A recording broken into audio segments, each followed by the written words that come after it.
Hey guys, overlook my deck. This is a Diamond x200. It's a 5/8 wave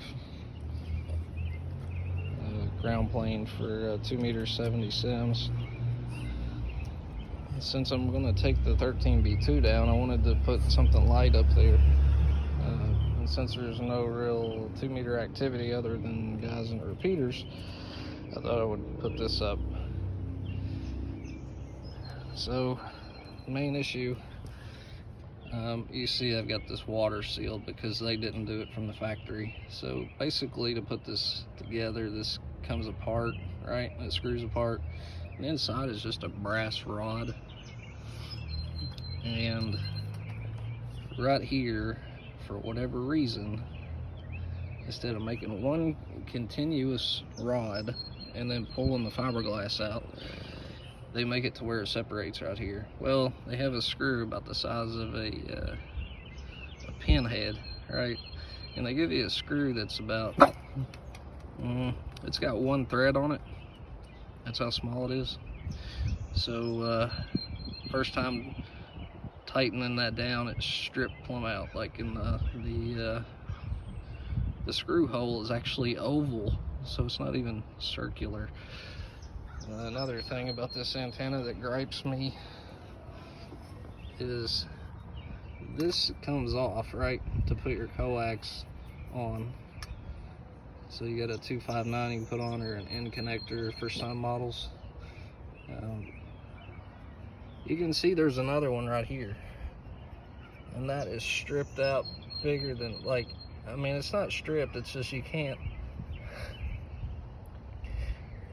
The bolt that they sent with it, which is one like this, right, will not go in that hole. It will not. So I've only got one that goes in the hole that holds the entire thing from twisting in the wind, right? That's a huge pet peeve. Like little things like that that are structurally supposed to hold the antenna up are crucial, you know what I mean? So it's just like, just Chinese junk is what it is, basically. Diamond used to be a reputable company, and now they're just making, I mean, their approach is good, but the final product is just Chinese, you know, just things like that. The bolt won't go through, so you got to settle with one bolt. This up here stripped out, so I had to heat up the brass, and I soldered that. I put in the oval screw hole, I put about I don't know how much flux and solder that thing's in there to hold this thing together. But anyway, they didn't seal it properly, so you see I have tape over any place that the water can get in. And as a performer, though, it performs pretty well. I put it on a pole here on the deck. It probably goes up about, it was like 20 feet off the ground, I think, when I checked it. SWR is really good on 2. The 440 is excellent all the way up the GMRS portion of the band, actually. So the SWR is really good on this antenna, but it's just little things, like structural things about this antenna that sucks. So if you're looking at this or a Comet, I think the equivalent to this is a Comet GP6. Go with the Comet. Spend the extra $10-15 and get the Comet, because they're made better. And or just homebrew something like a Eddie Fong antenna. Those have went up in price too, but you can build your own out of twin lead or ladder line.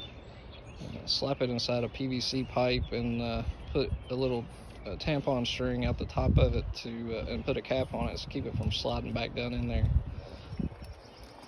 It's probably the worst $130 I ever spent right there. But anyway, you see I made the spider beams 40-foot pole into a 30-meter infed half-wave straight vertical. It does really, really well. Anyways, guys, I'll catch you later. Just wanted to, I didn't see many videos on YouTube about this antenna, and I read some hellacious reviews after the fact of getting it. So, word to the wise, if you're going to get one, be prepared to modify it to work before you throw it up. See you guys.